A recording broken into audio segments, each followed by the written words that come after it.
Live from the Echo Network studios here in Royal Oak, Michigan, this is Odd Musings, and we are, as always, your hosts, Brett Pinson. And I'm Scott Zambelli. Welcome back to another live episode here. We're having a great time today. It's going to be about Spider-Man, as well as a lot of other fun stuff. But first, Scott, how's your phone doing? My phone's been doing well now.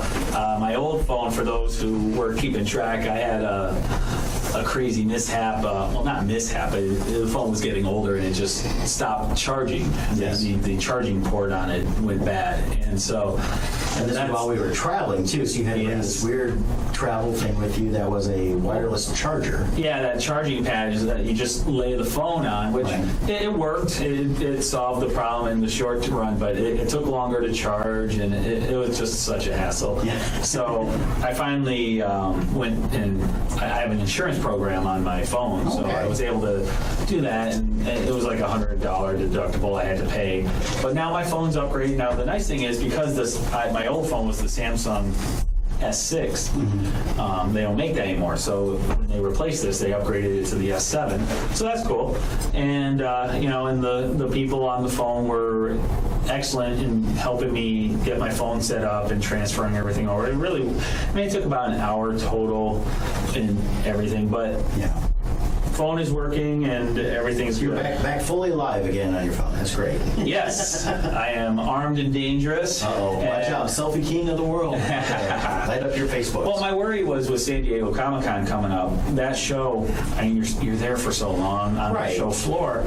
Your phone's everything in your life now. So, I process... with credit cards, of course. Credit cards on there.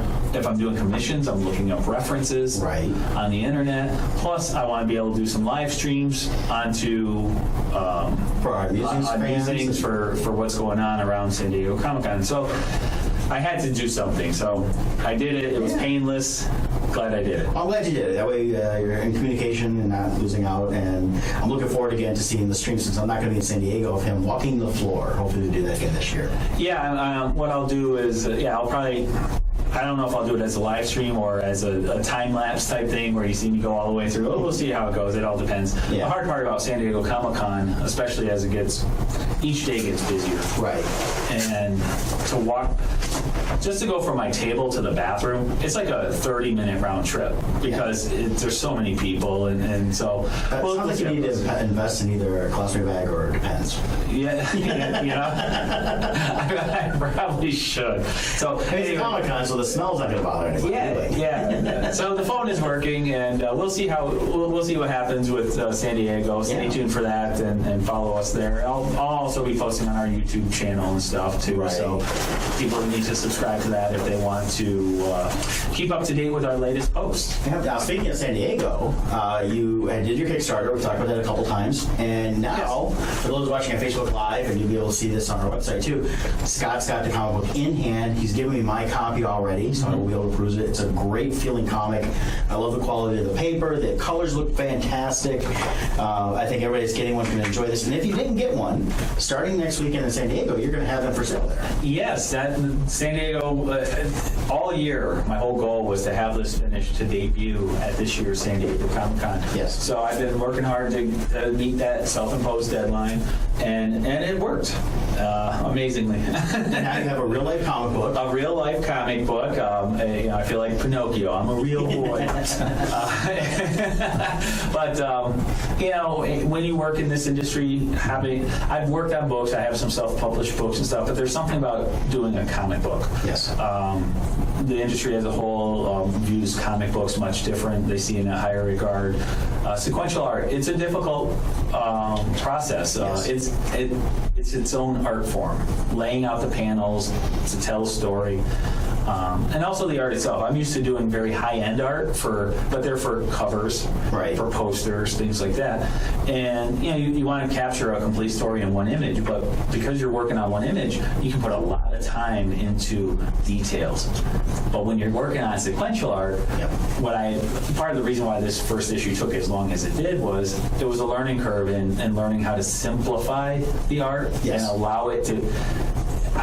not to say I don't have high standards for the sequential art, but it's a different standard. Right. No, it is. I mean, the thing with sequential art, a lot of people don't realize is if you spent forever trying to get the exact detail down in every single panel, you'll never get the book out. Yeah. And there was this interesting thing. Another artist told me this. They said, pay attention to when somebody's reading a comic book. Actually watch them read a comic book. They said they'll spend like a half a second per panel. They're not looking at your art. They're not trying to figure out, oh, look at that. See, we stare at it. We're looking at it up close. And so with that in mind, when we were in Denver, right. I met that woman there on the plane there. We ended up being seatmates. And she was a big Marvel Unlimited fan. She subscribes to that. So I kind of, with that in mind, I was watching her read her comic. I don't even think she spent a half a second per panel. It was just like, well, it's in a lot of ways people read it almost like they watch a movie. They see the image, it processes fairly quickly. Within they're reading the words and then they move on, and they're wanting to get the next little thing, and they're kind of putting it all together as they go through. A lot of the when people read comics, I know it's from personal experiences, is you're getting through it. There's times I'll go back after I've read it, and then I may study some of the imagery a little more, see what they got in there, look for any little hidden things, things like that. Correct. So that's part of what's kind of fun about that. Like when I did comic, and I guess a big part of it is who the reader is. Like for me, the stories were fun. I enjoyed reading comics, but I was an artist. So for me, I was studying every panel. Right. I was trying to my favorite artist, I would be trying to draw and duplicate their style as I was learning how to draw. So I always approach comics from that standpoint. Yeah. So I actually the story portion, I kind of glanced through. I didn't care as much about the story. There's certain storylines I did care about. There were a few, but for the most part, I was studying the art. Right. So for me, I looked at every panel. But so with that in mind, and once I started watching other people read comics, it's like, oh, wait a minute. I'm spending way too. I'm like spending hours per panel to make it this masterpiece. That's the thing. I mean, I came into the industry as a writer, and I've done some illustration. I'm still doing my panel on one of my comics, and it's not an easy task because I'm not a trained artist in that way. Not a trained artist at all, really. I was trained as a writer. And, the thing is that it's, if you spend too much time on the panels, you're going to have that, but you want to have enough information there to convey the story. The other thing is, and this is something I ran into when John and I first started Scabs, he wanted to constantly go back and redo stuff. I'm like, you got to move through it, get past it. Yeah. You want it to be good, but if you try to make it perfect, it'll never come out. I've met enough people over the years that they want to try, they show me their book, and this is awesome, and I'm still working on it. I was like, well, why aren't you getting some of this out? And they're like, it's not perfect. It's not never perfect. And I had to overcome that too. Yeah. And as artists, we are our biggest critics. Yeah. The thing is, you'll do a piece, and 98% of it is perfect. Yeah. But there's that 2% that, as the creator of that art, you know what's wrong. Right. And it bugs you. But everyone else who looks at it, they don't see that 2%. They're looking at the 98%. And you got to learn to let that go and move on. Otherwise, the story never gets told. Well, and that's the thing, is conveying the story. And, we all want good artwork, and we all want it to be the best thing it can be. But you got to tell a good story, get it out there so people can see it. And it may not be perfect, you make the next one better. And you learn from each one, and that's how you move forward. Yeah, the other bit of advice, and I cannot remember who told me this. This was a while back. They said, don't get so hung up on trying to make it perfect, because no matter what you do, your first comic book will be your worst one you do. Yeah. It will forever be your worst issue. So just get it out of your system. It really is. It is. Especially that was my first issue of Boomtown Scabs, the very first comic we ever did. We look at it compared to what we did going forward, and everything got better. John always wanted to go back and fix that first. And I said, no, you got to leave it, because that's our legacy. That shows where we came from. And if you're constantly redoing old stuff, you're not moving forward with something new. Exactly. So, and speaking of something new, today's topic is the new Spider-Man Homecoming that we're talking about. Yep. And it's a brand new Spider-Man. It's a brand new character in terms of actors. It's a different departure from what we've seen previously within Spider-Man movies, and it's now part of the Marvel Cinematic Universe. I was excited. I enjoyed it a lot. Oh, me too, definitely. And a lot of people I've talked to, they're trying to compare it to Wonder Woman. Yes. But they are two distinctly different movies, different in tone and message and everything. So I really enjoyed Spider-Man just as much as Wonder Woman. I give it an A. Yeah. Definitely an A. There was a lot of things I liked about it. I'm sure I could pick something up that wasn't good, but for the most part, I watched the thing going, I love what they're going with the character. We got introduced to Spider-Man and didn't have to go through another origin story. Didn't have to go through the stuff we've seen previously, like Uncle Ben dying. Didn't even see Uncle Ben in this one. Correct. By the way, this is the spoiler time, so. Well, before we get into spoilers, let's give people a moment, and let's talk about Loringer. Oh, yeah. Our sponsor, Loringer, and give people a moment. See, I'm so excited to Spider-Man. Yeah, exactly. But we do have to pay bills, Brett. I know. No, but in all seriousness, we are going to be going deep into the movie, covering a lot of spoilers. So if you didn't see the movie, just come back to we post our videos online, we do our replays, so you can always tune back in if you don't want those spoilers. Yeah. So, and I'm out of. Oh, that's okay. Stuff here. I'm trying to find the Loringer thing here, but how do you talk about it? Loringer Chiropractic. They're based out of Belleville, Michigan, as well as Dexter, Michigan. Right. They do chiropractic service. That's who I use. I was there yesterday. Got my full adjustment. I go every Tuesday. That's my standard weekly appointment. You don't always have to go every week, every month, or whatever. It's based on what you want. Especially once they get you to the maintenance phase and they work with you on that. There. The reason I go is because of problems I have stemming from my car accident 10.5 years ago. Things reoccur, things get thrown on me really easily. I've got a lot of hardware in my leg that you don't see. So you see me walking around, if I'm looking like I'm walking great, it's a great day. There are days though I've got, as a friend of mine says, a little hitch in my giddy up. And I definitely know I have to go in and get adjusted, and I get everything realigned back up. They help me with migraines I get at different times, so realize and all this stuff. So because it's lining the spine, it's getting everything flowing right, it's getting the nerves moving, things like that. And that's what they do. And Loringer Chiropractic, we've got a link on the website, so you can definitely click them, check them out. If you're not in the Southeast Michigan area and you can't go to them, get on our website, click Loringer Chiropractic. You can go to the website, message them. They can help refer you to somebody else around the country. They know everybody, it seems. They travel and do different seminars around the country and that. But if you do come in, they got a full service x-ray. They have the greatest massage therapists I've been to. And they work with all different insurances, stuff like that. So come on in, check them out. So it's Loringer Chiropractic, Family Chiropractic Center, PC, and they're at 125 West Columbia Avenue, Belleville, Michigan for their main outlet.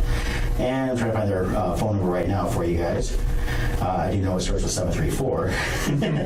Hard to do with phone numbers though, we don't remember them anymore. Because everything's on the phone. Well, and everything is either Facebook or website, which we do have on our oddmusings.com page. So if you go to the sponsor page, look up Loringer there, you'll get the links there, which will have everything. Yeah, or give them a call at 734-697-4244, or it's LoringerFamilyChiropractic.com. Check them out, guys. There's a lot of good information just on the website to learn about them there. Yep.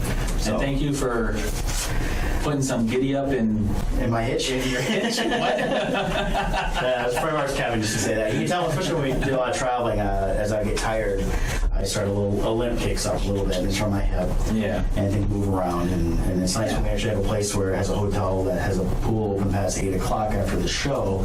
So a lot of times I can go and hit the pool or the hot tub. What hotel would ever do that? Oh, I know. No names given. Some city that never sleeps. No name given. Somewhere out west. Yes. But yeah, so Loringer Chiropractic. All right, check them out. Yeah. So now, Brett, we can get to what you've been so excited. Oh man, I was so excited. Are we there yet? I've only seen it once. I want to go see it again. Yes. And I'm going to try to hopefully tomorrow. Though I've already scheduled. I'm going to go see the new Planet of the Apes movie. So as a separate talk. When does that come out? This week? Tomorrow. It's preview night, and then Friday is the launch day. I will admit, I want the whole new Planet of the Apes series.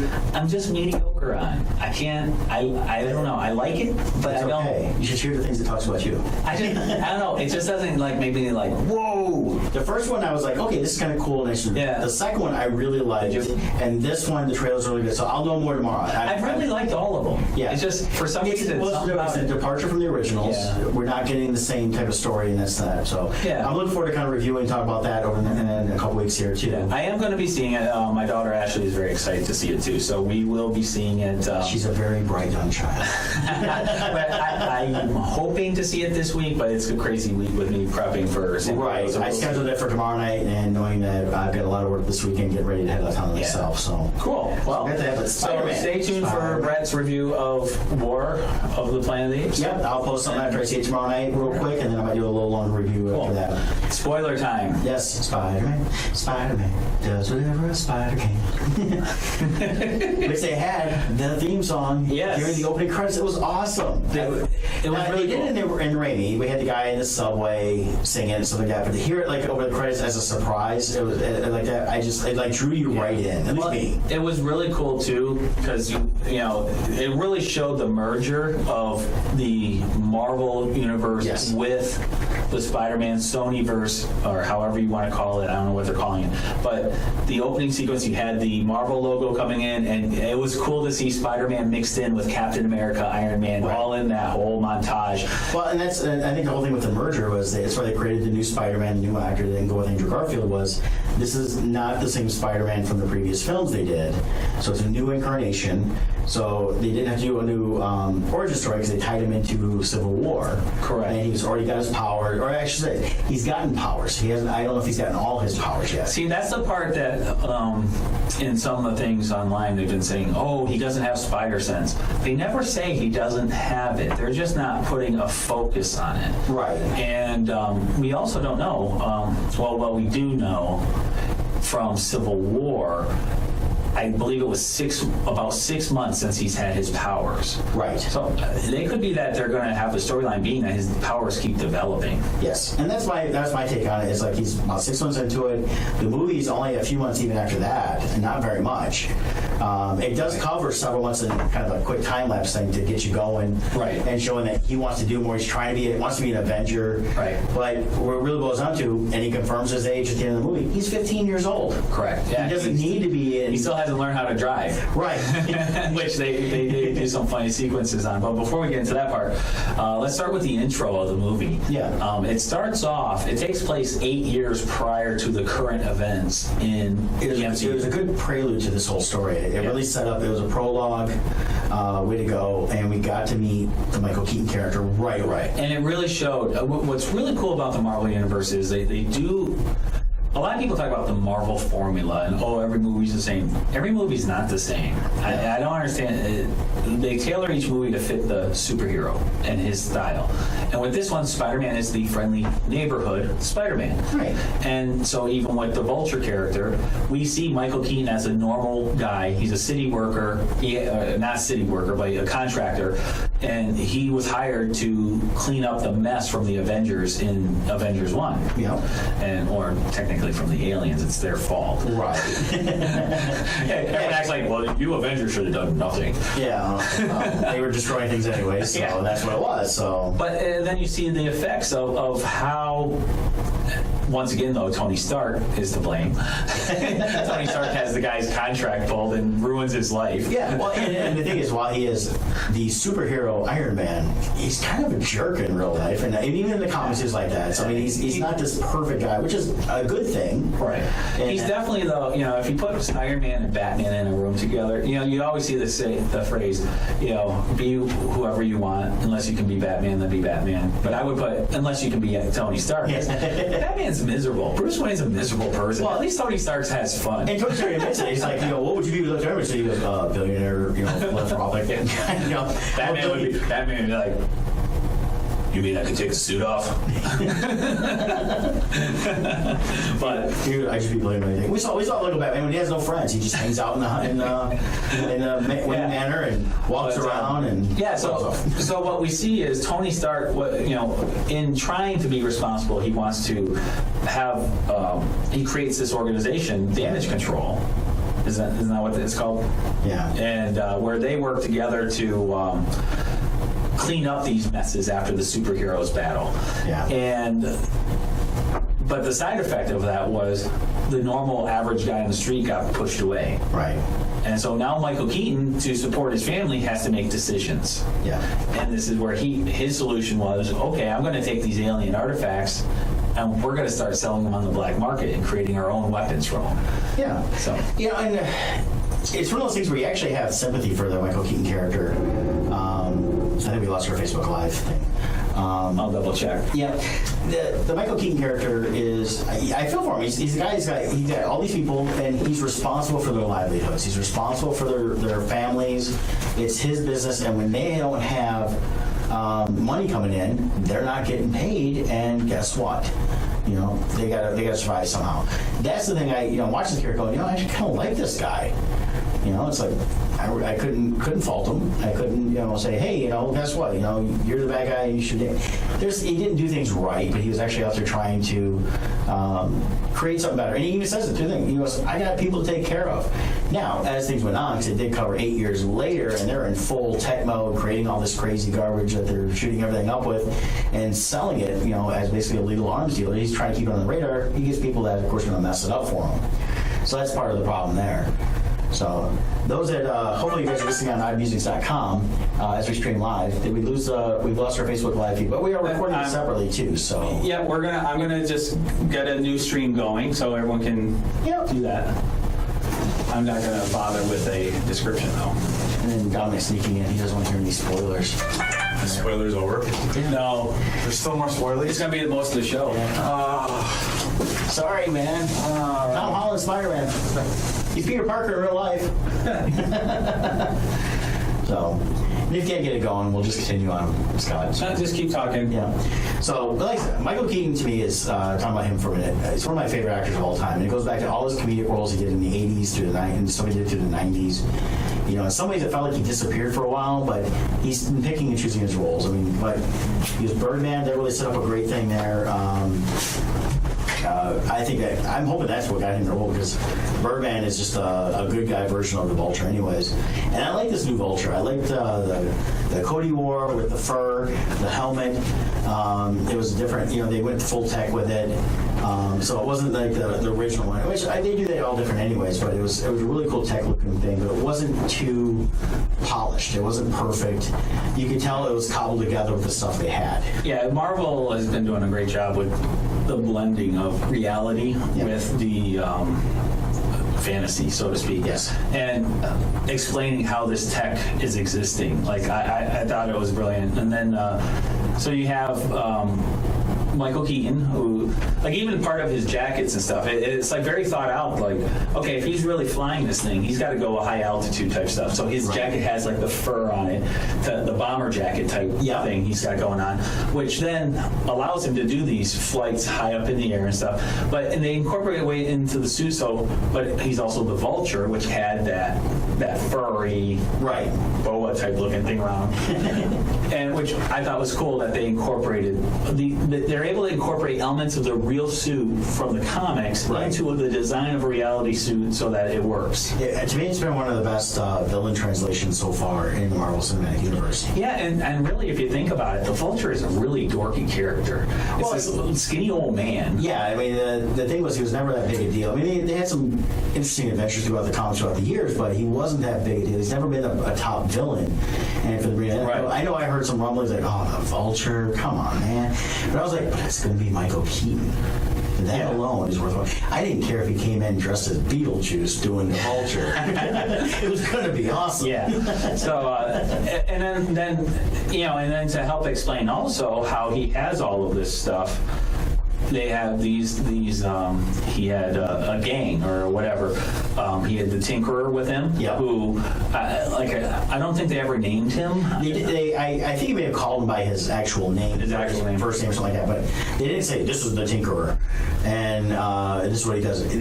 They're introduced a lot of characters within even that opening segment, and with the building and stuff that are going to be, I think hopefully brought out later on more. I mean, we got potential of some different villains. Yeah, they're definitely implying the Sinister Six is coming. Yes. And the Tinkerer, I think, will be that linchpin that explains how all of these various villains get their cool suits. Right.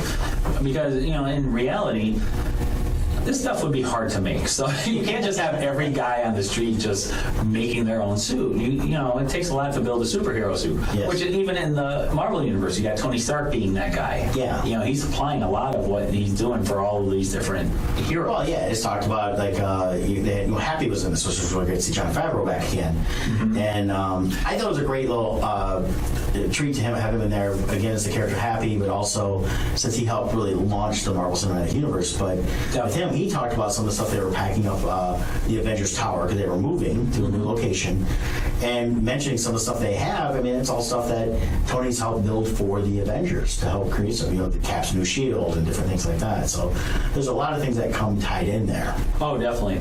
And then, should we do a quick sponsor break here? Yeah, before we get into this, we're hitting this in there. Go ahead with. Let's talk about T-24 real quick.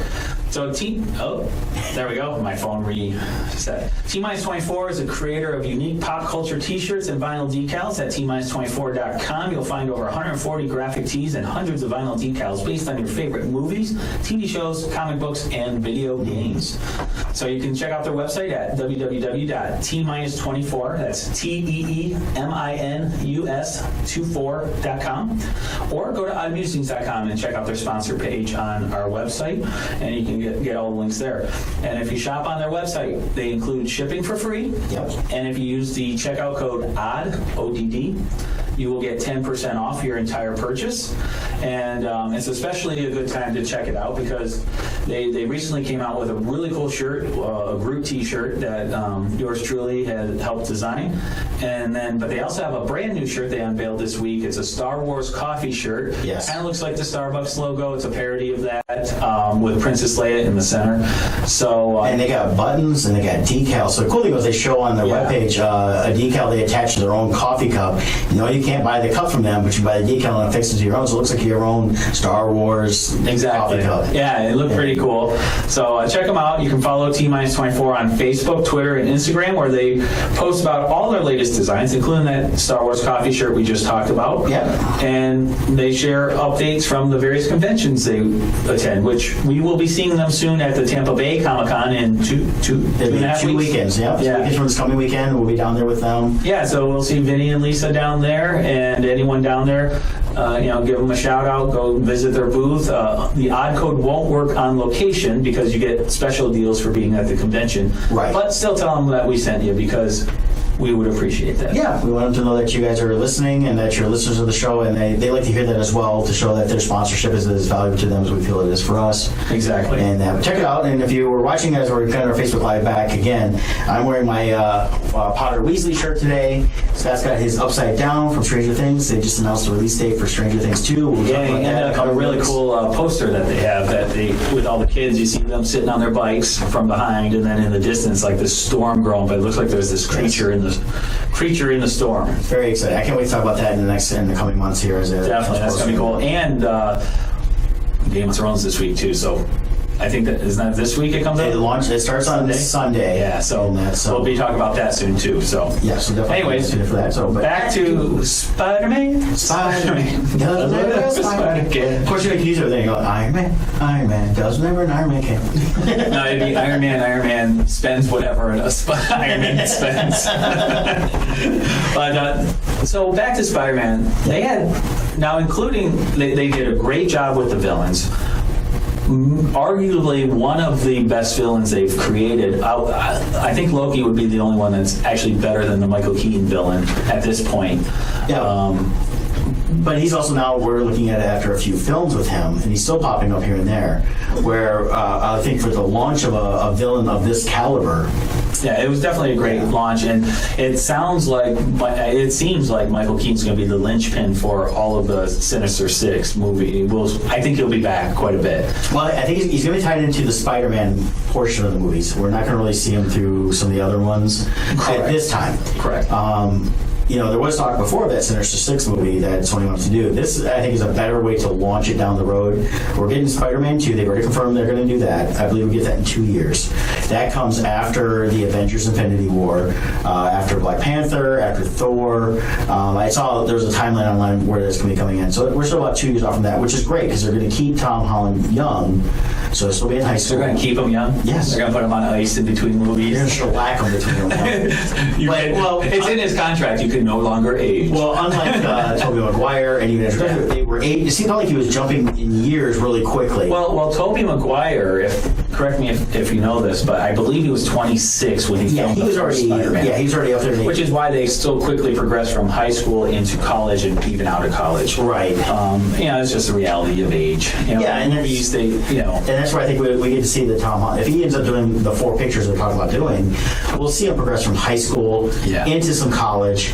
And it's not, and it won't be too rushed because by the time that 4th one comes out, if they're on the every 2-year time frame, he's still going to be in his 20s. Correct. When he finishes up his run on this. Right. But Tom Holland was awesome as Peter Parker and as Spider-Man. He's a great blend of both. So often the average, not average fan, but the typical response I'll hear is, I blame Tobey Maguire. I'm getting old. Yeah. Tobey Maguire was a great Peter Parker. Right. Andrew Garfield was a great Spider-Man. Tom Holland definitely is great at both. And I think having both those two do the roles they did has helped influence how Tom Holland does it. Plus, he's bringing his own spin to it. I like his little higher pitch voice. I like he still sounds like a kid. He sounds young. He looks young. And he sounds more like how I've always pictured Spider-Man sounding when I read comic books. Yeah, and they definitely capture even outside of that. They capture the youth in a whole. Like he is going to high school still. He wants to date. There's a girl that he likes there that he wants to see. Yeah. And he has chances to be with her, but you already see the struggle of life as Peter Parker and the responsibilities of Spider-Man, where he has to choose. And the beauty of it wasn't MJ, it wasn't Gwen Stacy, it was Liz. And Liz was the character from the very initial run of Spider-Man from the 60s. So it wasn't like a new character. For those that weren't familiar, Liz started off back in the original comics. I will say that for me, while I really love this movie, yes, I did feel like this was the first Tobey Maguire movie in some ways. You had the Vulture was really the Green Goblin. Right. Liz was really Franco's character, where she's the kid of the villain. Right. And thankfully, the Vulture didn't die at the end too. So then we have Liz becoming the Vulture Part 2 to avenge her father's death. Well, the interesting issue was a lot because her and her mom at the end moved to the West Coast. Yeah, to Oregon or whatever. So I personally don't think she'll be coming back. I think the reveal of who Michelle is at the end, that they gave her the initials MJ. I think reveals the storyline where it's going to be going. Yeah. Well, I pulled up on ScreenRant.com all the different Easter eggs, things they talk about with the different characters. One of the things I mentioned with Liz, and I've not read every Spider-Man comic. I can't go all the way back. I probably need to do that Marvel Limited if they want to sponsor us. I'd be happy to do that. Hear that, Marvel? But they talk about the Liz character a little bit, and one of the things is, even though it was kind of Peter Parker, Flash Thompson was kind of like what you could tell in the movie in that role too. But in the end, it was Harry Osborn, which we did not see in this film. Correct. That caught our eye, and the two marrying and having a son, Normie Osborn. And of course, in the comics, Liz's stepbrother was battling Spidey as the Molten Man, so we might see that come up too.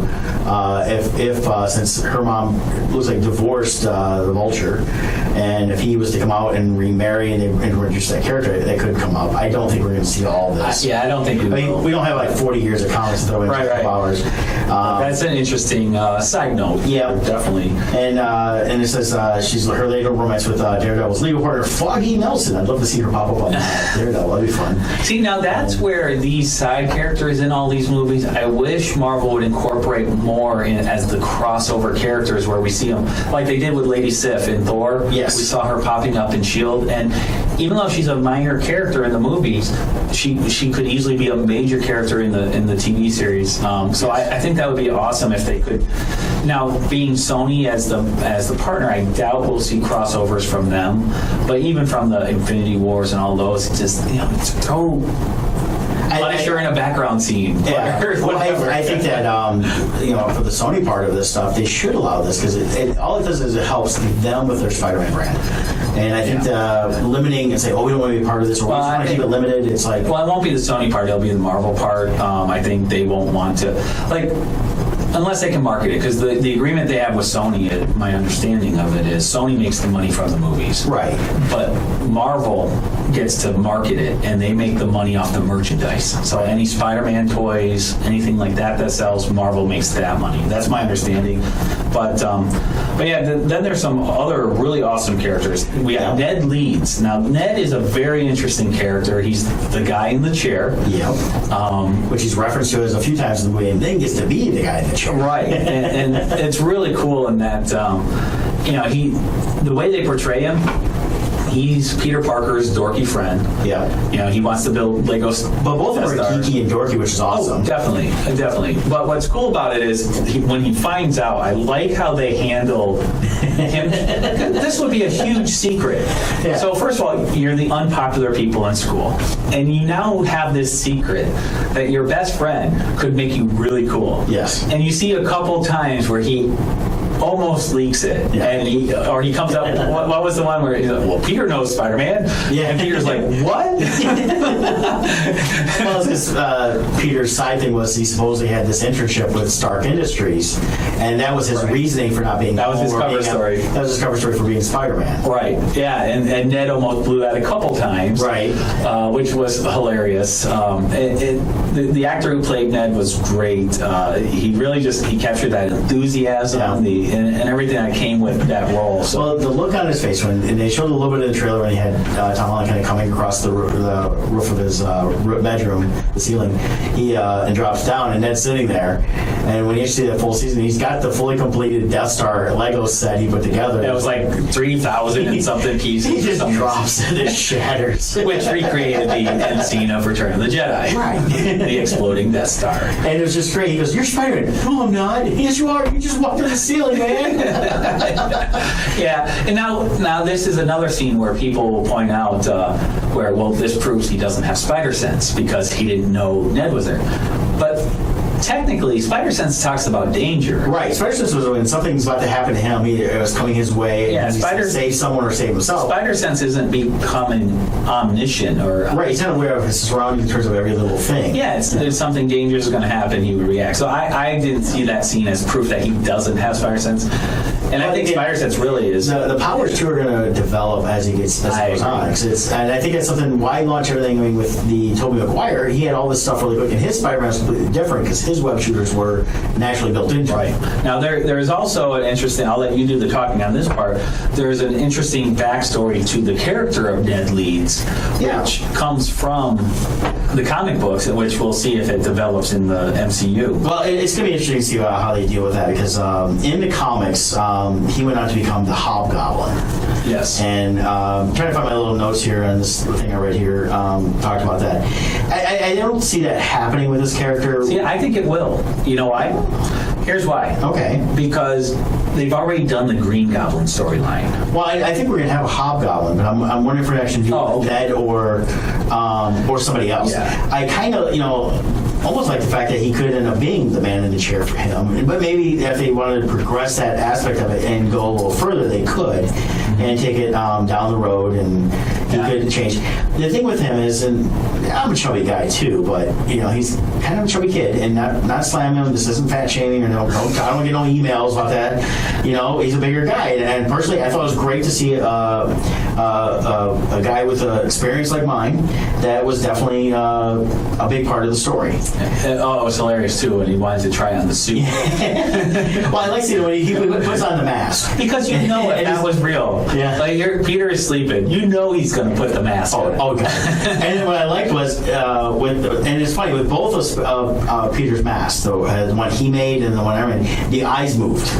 And I thought that was kind of interesting. And it's really cool when you see it up close, Yeah. the detail on that, and that they made it so the eyes actually do move. Yes. It's not a CGI effect. It's got, I'm sure for some of the scenes they do CGI, but it actually has like these little crisscross little things that can adjust, open and close. Right. To give different facial expressions, which is brilliant. It always amazes me what these tech people can come up with to make this is a character where the eyes move. That shouldn't happen. Right. And they figured out a way to do it. Yeah. So that was pretty cool. But I like the Ned character. I want to see how they develop in the Marvel Cinematic Universe. The interesting thing with talking with a lot of guys that like comics versus the movies is they want it to be exactly like the comics. I'm glad that they don't. There is some open to interpretation, and this is one of those times because the Ned character hasn't always been a steady character. Yeah. Well, then the reality is you can't make it exactly like the comics because they've retconned the histories of so many characters so many times that. Right.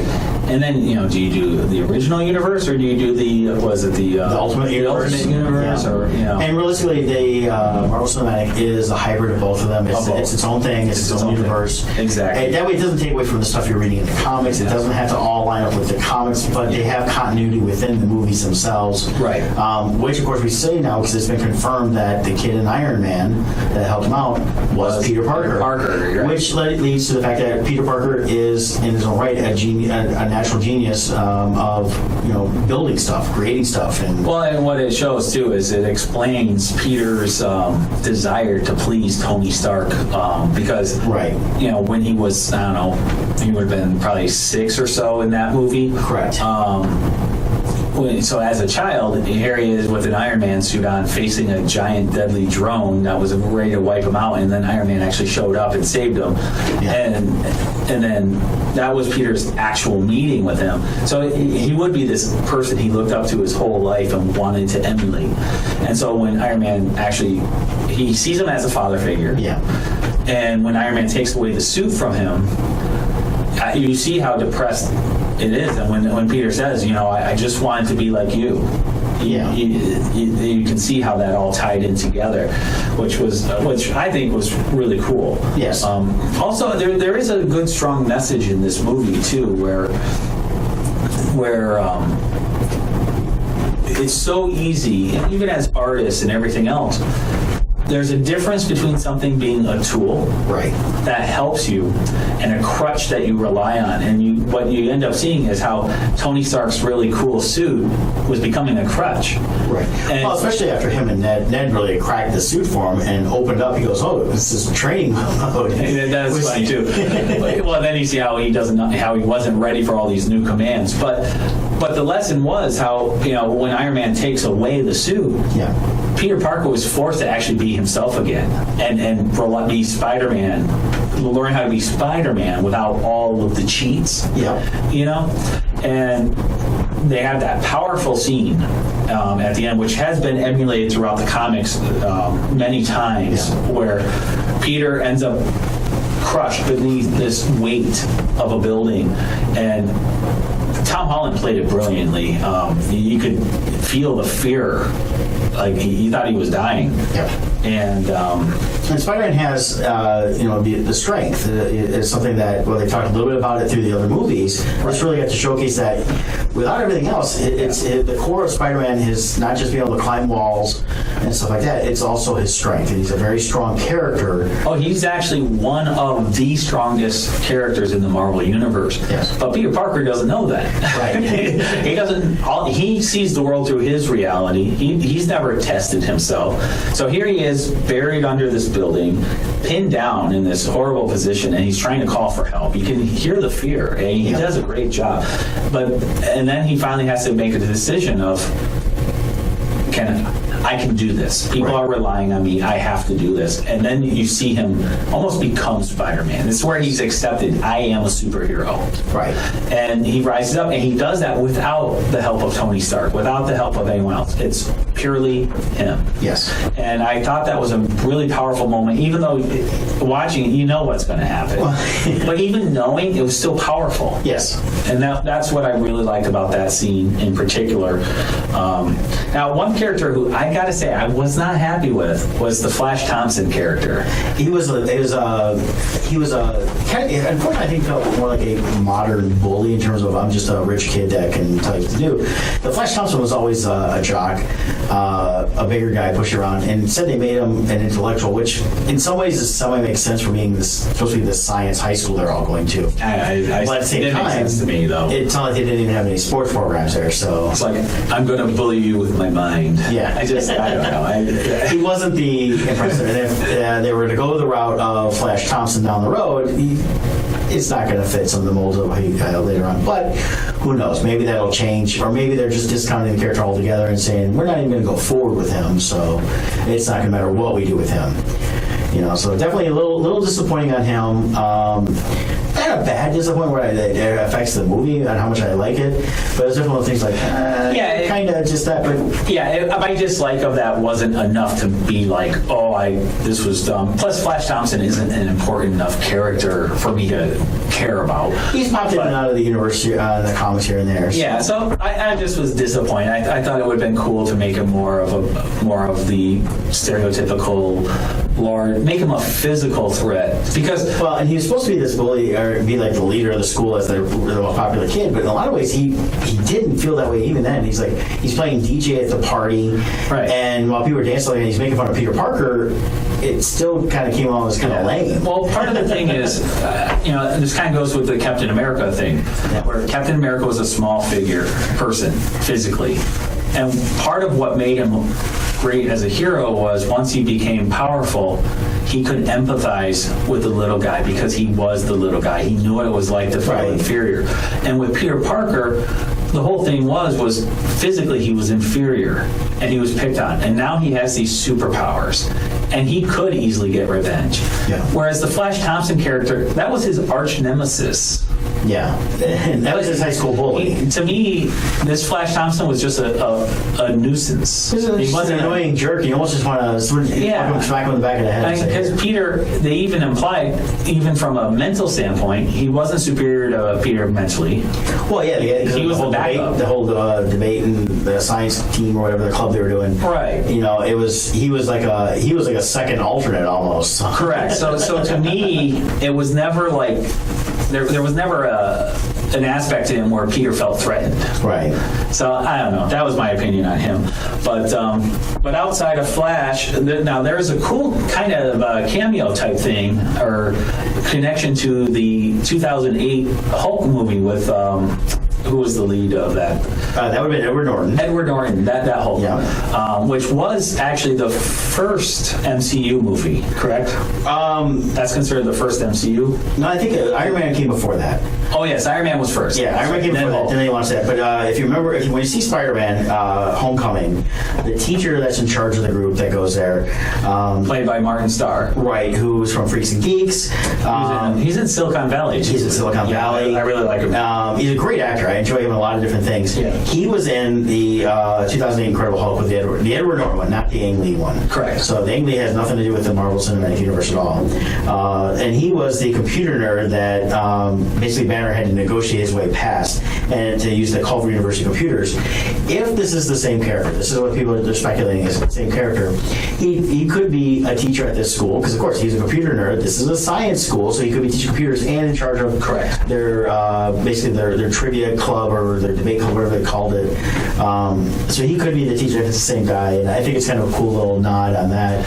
I don't think it was unintentional. I really think they... I think Marvel does things very purposely when it comes to those kind of things. Plus, Martin Starr, I mean, not that he's a huge actor, but just to play some debate guy, leader, I don't think that's accidental. That had to be purposeful. No, I think it was. I think it was intentional on all parts. And he's a good character actor. He pops up in different things. He's basically got some starring roles. He may not be like a totally known one. Now, Sean Forney's checking in here. He asked an interesting question. I don't know if we have some Easter eggs pulled up here on the internet. Yeah. He's asking, remember they mentioned the kid that they lost? And remember you mentioned there was one kid that was lost in a past trip? Yeah. Do they ever, is there any reference to that? Does it say anything in the No, it isn't. And the stuff I've seen so far, that's a great question. That might have to require multiple screenings of Spider-Man to figure out who they're Yeah. So that might have just been a joke that they put in, or maybe it is an Easter egg that we find out later on. But yeah, Sean, good question. We don't know the answer to that one. I'd like to find out that. The thing is, the whole movie had tons of little hints and Easter eggs. I could go through them all, but it's like there was a Bruce Banner cameo in the classroom. All the science guys the pictures are on the wall. At the end, there's Mark Ruffalo's character. Oh, I didn't even notice that one. Yeah, it's easily missed. I missed it, and that's part of they talk about here. So it's a quick cameo. There was also a quick little picture of. I did like when he was fighting the bank robbers. And the Avengers were there that he was fighting. And he's like, "Oh, Hulk and Thor, I'm glad to finally meet you," because they weren't in Civil War. Right. So he's like, "Oh, nice to finally meet you." I thought that was funny. Yeah. They also had a little nod to Dr. Erskine, played by Stanley Tucci. Helped develop that. There's a picture of him in the school too. So there's tons of Easter eggs. Yeah, they talk about his locker was a nod to 1184. That was his locker number. It was a nod to the November 1984 Amazing Spider-Man comic. Oh, okay. Things like that. License plates on the car, stuff like that. The book, I thought this was an interesting book that Michelle, the character Michelle that was in it, played by Zendaya, was reading. It was a 1915 novel on human bondage, and it has a tie-in to who Spider-Man is, and they're speculating that she may know who Peter Parker is. The way they had her, I think especially when he was climbing up the Washington Monument, and the way she was looking at him, watching him climb up there to save everybody as Spider-Man. I think that's when she was piecing it together. Like there was a couple other times where you saw a look in her eye like, huh. But I think that was when she's like, okay, wait a minute, we're in Washington. Yeah. Spider-Man appears here. But another thing that was really cool in the movie that they addressed is people have talked about it before, like, what can Spider-Man do when he's not in the middle of a city with tons of endless buildings? It's like he's running through the suburbs, but there's no buildings for him to swing from, so he has to physically run. And he's like, he's out of breath. He's like going through people's barbecues, and it was a nice little Ferris Bueller's Day Off type bit. But it's so true, because it's like we always see Spider-Man swinging. What happens if he's in an open plane and there's nothing for him to swing from? Right. They did a great job of making fun of it in a way that, and then he had to take a car, right? But he didn't know how to drive because he's 15, so then he's like crashing everywhere. And he lives in New York City, so it's not like he has the opportunity to be in a car that often anyways. Yeah, he learned how to park. He said parking is what he learned, or something, with Aunt May. Yeah. And speaking of Aunt May, the hot Aunt May, which I thought was funny, that including Tony Stark, when they're out to eat, the waiter gives them free food.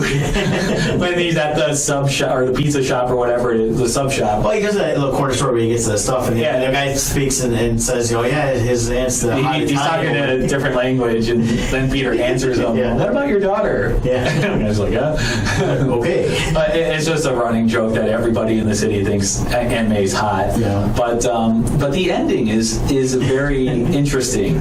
Well, the last little scene with her is he drops into his bedroom again, and she's standing there and she goes, "What the?" And it cuts out. Yeah. And we don't hear her say the final F-bomb. But we now know Aunt May knows Peter Parker is Spider-Man. So that's the ending of the movie, which is an interesting thing to see how will Aunt May and Peter's relationship go moving forward, because she's going to still be very protective of him. Right. But he's going to be Spider-Man doing amazing stuff. And will we see maybe a little love interest with the Vulture when he gets out? Because that does happen in the comics. They dealt with that. They dealt with that with Doc Ock a little bit, and so it'll be interesting to see how that plays out and how much more impact she's going to have. While she was around this whole movie, she wasn't as huge an impact. She drove him to the party, the dinner scene, different things like that. She was there, and at the end. But will she have be more of a character throughout the coming movie? So I'm excited to see it, because I like Marissa Tomei, and I thought she was brilliant. We're starting to run out of time, so I want to cover one last thing from the movie, though. Well, first of all, there is a Stan Lee cameo, which did surprise me, honestly, only because the way his cameo was in Guardians, I thought that was going to be the final cameo.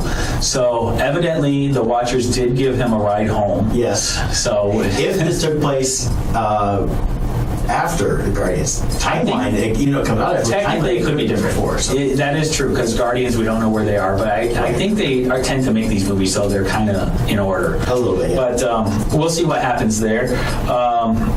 We get a mid-credit scene, which implies the Sinister Six, and we get an end-credit scene, which was hilarious with Captain America. Best end-credit scene ever. Yeah. So should we? It's Captain America, and you can Say see it for me. Captain America. Let's not spoil that Here's one. the whole thing. But you got to see it for the end. Captain America gives you some interesting information you're going to need. But the last part I really want to mention, though, is the end part of the movie where Tony Stark brings Peter to the new Avengers headquarters. Right. And really it sets up the next Infinity War. It's really setting up where things are going in the Marvel Cinematic Universe. Yes, we still got Thor, we still got Black Panther before we have the Infinity War. Yeah, so Peter gets invited officially to the Avengers, and a brand new suit is revealed, which looks like is that the Ultimate Universe Spider-Man suit? I believe it's also a nod towards the actual Iron Spider.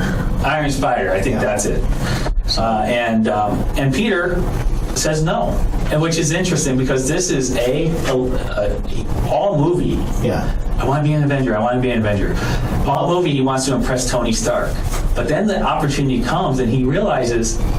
Well, you know what it was? He matured when he lost the initial suit that he was given. He matured in realizing that by doing things on his own, and that he's needed as the friendly neighborhood Spider-Man. Well, I don't think it's mature. I think what it is it's an age, because it's when Tony is telling him how you have the room next to the Vision, and you have all this, and he's realizing, wait a minute, this means I got to leave home. Right. And he likes living with Aunt May. He likes being home. He likes his friends. He likes school. Right. And I think what it is him realizing, wait a minute, becoming an Avenger actually means becoming an Avenger. Right. I got to give up. I think that's where a little bit of the maturity came in. He didn't grow up entirely, but he matured on that aspect of his life and realized, no, I got to. One thing I've learned too is he's not ready to leave home entirely. Yeah. So now this is a nod also to a popular storyline which led into the Civil War storyline in the comics, where the same scenario happened, where there was a press conference, but in the comics he accepts the offer. Right. And in the comics he was already an adult. Right.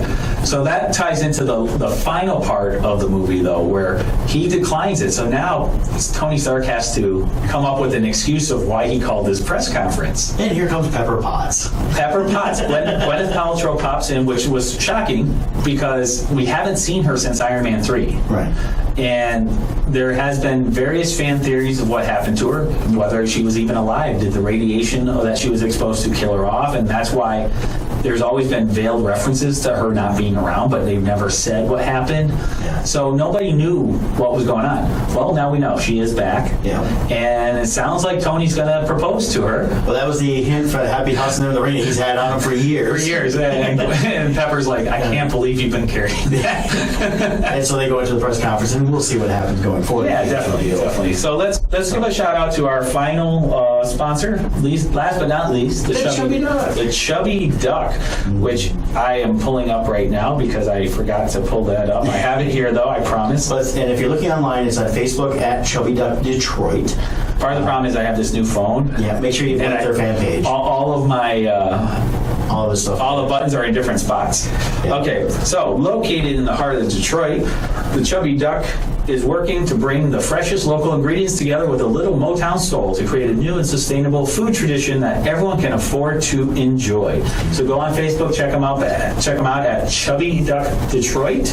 You see them there, and they just recently were ranked, I think, the number 14 coolest restaurant in Detroit. They're a hip place to go to. You got to check them out. Go support them. It's a great time in the summer to go hang out there. They have some outdoor seating, indoor seating. It's not a huge place.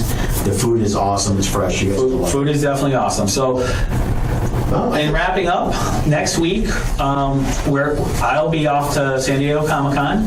Yep. So tune in for that show. There will be a brand new show next week, but it's going to be pre-recorded. It will be pre-recorded.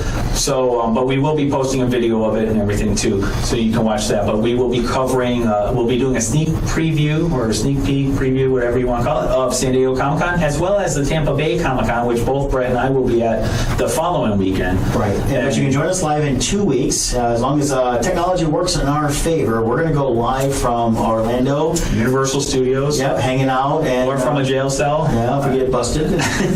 We're going to call in and... Filming without a permit. And Dominic in all his glory will be running the board for us that week as we call in. Yes. But until then, we'll see you guys in 1 week live. And don't forget to subscribe to YouTube, iTunes, subscribe, everything through oddmusings.com. Dominic, please roll our outro.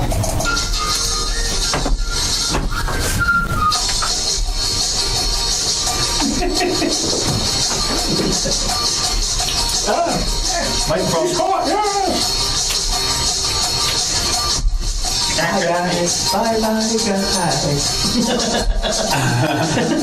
You're still rolling, just so you know. I know. There's Dominic for those. Yay, Dom. He's the man behind the magic for everyone watching. And, oh, yeah.